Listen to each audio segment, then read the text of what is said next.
Aujourd'hui, j'aimerais vous parler de la méditation. Alors, pas la méditation guidée, plus de la méditation de pleine conscience. Je pense que la méditation guidée, c'est très bien, qu'elle apporte certains bienfaits, mais elle ne remplace pas la méditation de pleine conscience. C'est une méditation pendant laquelle nous sommes seuls avec nous-mêmes, donc il n'y a pas de voix qui guide. Ce qu'il y a de bien avec la méditation de pleine conscience, c'est qu'on n'a besoin de rien d'autre que nous-mêmes, même si, on va le voir tout à l'heure, parfois il est bon d'utiliser quelques outils pour au moins se mettre dans l'ambiance, pour sacraliser le moment, pour être plus concentré. Mais d'abord, j'aimerais vous dire pourquoi il faudrait méditer. Alors la méditation permet d'être plus en paix avec soi-même, et lorsqu'on est plus en paix avec nous-mêmes, on est plus en paix avec les autres. Elle permet d'accepter ce que l'on ne peut pas changer et de changer ce qui doit l'être, puisque la méditation permet de se reconnecter à son âme, à son être profond, et d'être beaucoup plus intuitif, d'écouter beaucoup plus notre âme, donc à travers son langage qui est l'intuition. Et surtout, ça nous permet de suivre les élans de notre cœur, de notre âme,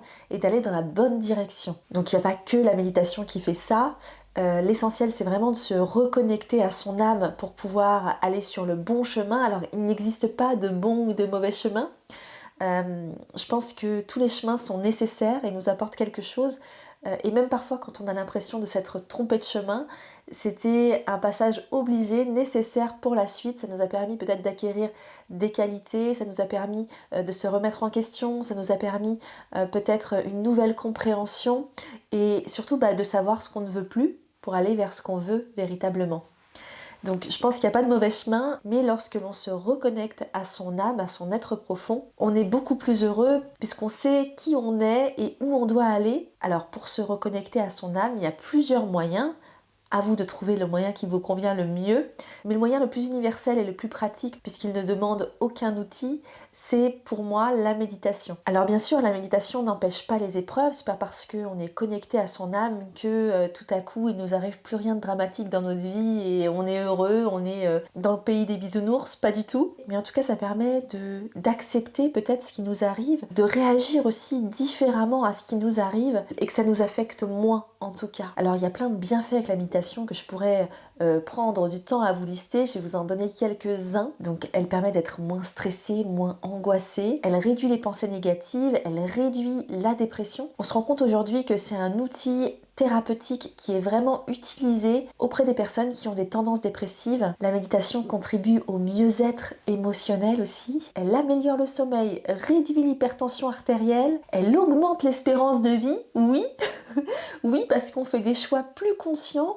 Ça va nous amener finalement à une hygiène de vie, à des choix qui sont bénéfiques pour notre corps, mais aussi pour notre esprit. Elle permet d'être plus présent, d'être vraiment dans l'instant présent, dans notre quotidien. Elle soulage les douleurs chroniques, elle combat les addictions et elle ouvre la conscience. C'est pas merveilleux tout ça? Vous n'avez plus d'excuses pour commencer la méditation, c'est vraiment un outil de mieux-être, c'est vraiment un allié au quotidien la méditation. Je vous conseille vraiment, vraiment de méditer pour améliorer votre qualité de vie. Alors je vous vois venir, je sais que vous avez des objections, je vous connais. Vous allez me dire que vous ne pouvez pas vous mettre en lotus, vous n'êtes pas assez souple pour vous asseoir dans une position inconfortable. Eh bien, vous n'avez pas besoin d'être dans une position inconfortable, vous n'avez pas besoin d'être un yogi pour méditer. Vous avez juste besoin de vous asseoir, le dos droit. Et vous pouvez même méditer allongé, mais ça favorise l'endormissement, donc je vous déconseille de méditer allongé. Et puis en plus de ça, lorsque l'on est assis, on a un meilleur alignement.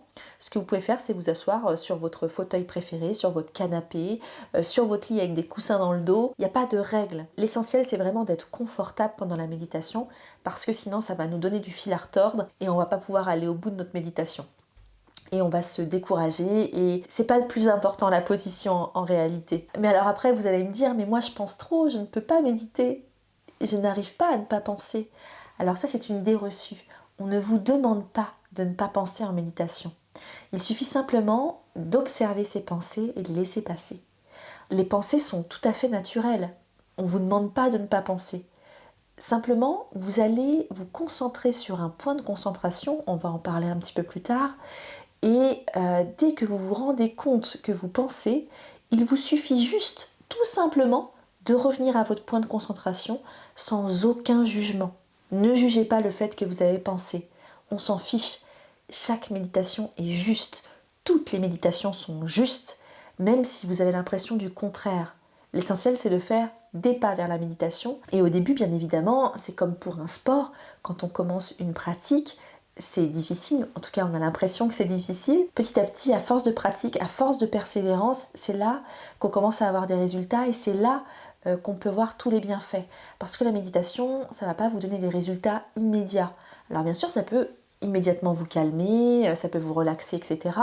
Mais c'est plus sur du moyen long terme que vous allez pouvoir voir les résultats, comme pour un sport. Par exemple, si vous commencez la musculation, sur le moment, peut-être que vous allez être un petit peu pumpé au niveau des muscles. Vous allez voir que votre muscle il a un petit peu grossi, mais bon, ça va retomber, c'est vraiment l'effet du pump. Et puis avec la musculation, à force de pratique, vous allez comme ça vous développer vos muscles et ils vont devenir de plus en plus gros, si c'est l'effet que vous cherchez. Et avec la méditation, c'est pareil. Plus vous allez pratiquer et plus vous allez ressentir les bienfaits de la méditation sur le moment, lorsque vous allez méditer, mais aussi toute la journée. Ça va être vraiment dans votre quotidien. La méditation va vraiment distiller tous ces bienfaits dans votre quotidien. C'est pas simplement l'instant où vous allez méditer, mais vraiment sur la durée. Il vous faudra bien sûr méditer régulièrement pour obtenir des résultats. C'est comme pour la musculation. Si c'est irrégulier, si vous faites ça une fois de temps en temps par-ci par-là, c'est sûr que vous n'obtiendrez pas les résultats souhaités. Alors que là, si vous méditez régulièrement, vous allez commencer à obtenir les premiers résultats. Et ça sera encourageant et vous continuerez et après vous ne pourrez plus vous en passer.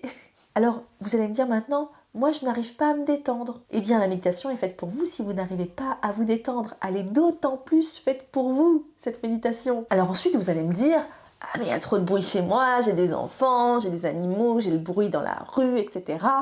Le bruit n'est pas un frein à la méditation. Je ne sais pas si ça vous le fait des fois, mais quand quelqu'un vous parle et que vous êtes concentré sur quelque chose, vous n'entendez pas ce qu'il vous dit. En fait, vous savez qu'il est en train de vous parler, mais vous êtes incapable de redire ce qu'il vous a dit, parce que vous êtes concentré sur une seule chose à la fois. Donc le bruit ambiant n'est vraiment pas un frein à la méditation, ce n'est pas une bonne excuse. Alors maintenant vous allez me dire, mais moi j'ai pas le temps dans ma journée de méditer, j'ai une journée bien chargée.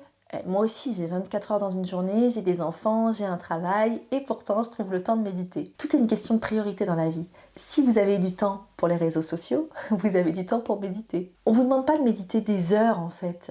Et surtout quand on débute. Quand vous débutez, il vous suffit de méditer que 5 à 10 minutes. Et puis ensuite, vous augmenterez votre temps de méditation comme vous le souhaiterez. Mais au début, vraiment pour ne pas vous dégoûter, je vous conseille vraiment de commencer par 5 à 10 minutes. Et vous verrez quand vous aurez envie d'augmenter, quand vous ressentirez que c'est le moment pour vous d'augmenter. Alors comment on fait pour méditer concrètement? C'est la deuxième partie de cette vidéo. On a vu le pourquoi, maintenant on va voir le comment. Ce que je vous conseille de faire, c'est vraiment de sacraliser le moment. Peut-être d'allumer une bougie, de faire brûler un peu d'encens, de mettre une musique relaxante, une musique douce. Vous en trouverez plein sur YouTube, vous mettez musique relaxante et vous allez en trouver. Vraiment en fond, mais un fond léger, pas super fort, juste léger. Alors comme je vous disais tout à l'heure, on n'a pas besoin d'être vraiment au calme pour méditer, mais si vous avez la possibilité de le faire, faites-le. Ça sera un plus, surtout au début. Alors de faire un petit rituel comme ça d'avant la méditation, ça permet vraiment de se concentrer, ça permet vraiment de mettre du sacré dans ce qu'on fait en fait. Vous voyez, parce que la méditation, c'est quelque chose qui touche au sacré, ça touche à l'âme, ça touche au subtil, donc ça touche à notre spiritualité, ça touche au sacré. Donc d'avoir un petit rituel comme ça, sympa, ça permet vraiment de se mettre dans l'ambiance et je trouve que ça aide beaucoup pour la méditation. Comme je vous le disais tout à l'heure, favoriser la position assise pour un meilleur alignement, mais aussi pour éviter l'endormissement. Et d'ailleurs, à ce propos, il y a les périodes de digestion qui ne sont pas très propices justement à la méditation parce qu'on a tendance à s'endormir pendant une période de digestion, surtout lorsque l'on est dans cette position, les yeux fermés, voilà. Donc je vous conseille vraiment d'éviter les périodes de digestion. Et là maintenant, qu'est-ce qui va se passer? Il va falloir vous concentrer sur une seule chose à la fois. Cela peut être votre respiration, sur l'air qui entre, l'air qui sort. Ça peut être sur aussi le mouvement de votre abdomen lorsque vous respirez. Ça peut être, je ne sais pas, les battements de votre cœur, si vous les sentez ou si vous les entendez. Ça peut être des parties de votre corps, vous concentrez sur les parties de votre corps. Ça peut être aussi un mantra. Vous pouvez réciter en pensée ou à voix haute un mantra positif, etc., etc. Il y a des gens aussi qui vont méditer les yeux semi-ouverts et qui vont se concentrer sur un point de la pièce. Et là, voilà, on se concentre sur notre point de concentration. C'est tout ce qu'on vous demande en méditation de pleine conscience. Ensuite, vous allez penser, et c'est tout à fait naturel. Et c'est là qu'il faut revenir à son point de concentration, tout simplement. Sans jugement. Ne jugez pas le fait que vous êtes en train de penser. Vous revenez simplement à votre point de concentration. Et c'est tout. Le plus gros frein à une pratique régulière de la méditation, c'est les attentes que l'on a à propos de la méditation. Alors, il y a des gens qui vont vous raconter des choses extraordinaires. Ah, j'ai vu ça en méditation, il m'est arrivé ci, j'ai ressenti ça. Et vous allez méditer et vous n'allez pas avoir tous ces ressentis. Alors, il faut savoir que ce n'est pas systématique, les ressentis en méditation. Et la méditation n'est pas faite pour ça. La méditation, elle permet juste d'être beaucoup plus présent dans tous les aspects de notre vie, d'être plus conscient aussi, pour pouvoir aller vers une vie beaucoup plus épanouie, beaucoup plus heureuse en fait. Et les ressentis, c'est vraiment la cerise sur le gâteau, c'est le petit plus qu'on adore, hein, mais c'est pas systématique et ce n'est pas obligatoire. Donc ne jugez pas. N'ayez pas d'attente face à votre méditation parce que vous risquez d'être déçu si vous vous attendez à des trucs extraordinaires. En fait, parfois, il ne se passe rien en méditation, mais c'est une petite goutte qui va permettre quelque chose de plus grand par la suite, qui va vous permettre, une goutte plus une goutte plus une goutte, de créer quelque chose de grand, en fait, et de vous aider dans votre quotidien. C'est vraiment une aide quotidienne à la méditation. N'hésitez pas à mettre un minuteur, en tout cas au début, lorsque l'on commence à méditer, c'est mieux de mettre un minuteur et de régler par exemple sur 5 ou 10 minutes. Ne soyez pas trop ambitieux, vous risqueriez de vous dégoûter, hein, comme je vous le disais tout à l'heure. Mais c'est bien de mettre un minuteur pour ne pas être tenté de regarder l'heure toutes les 10 secondes. Et ce qui m'a beaucoup aidé, et ce que j'utilise d'ailleurs encore beaucoup aujourd'hui, c'est le masque de nuit. Voilà, vous le mettez sur les yeux et ça aide à ne pas être tenté de les ouvrir. Et je trouve que ça immerge un peu plus à l'intérieur de soi parce qu'on est vraiment dans le noir. Je trouve ça extraordinaire.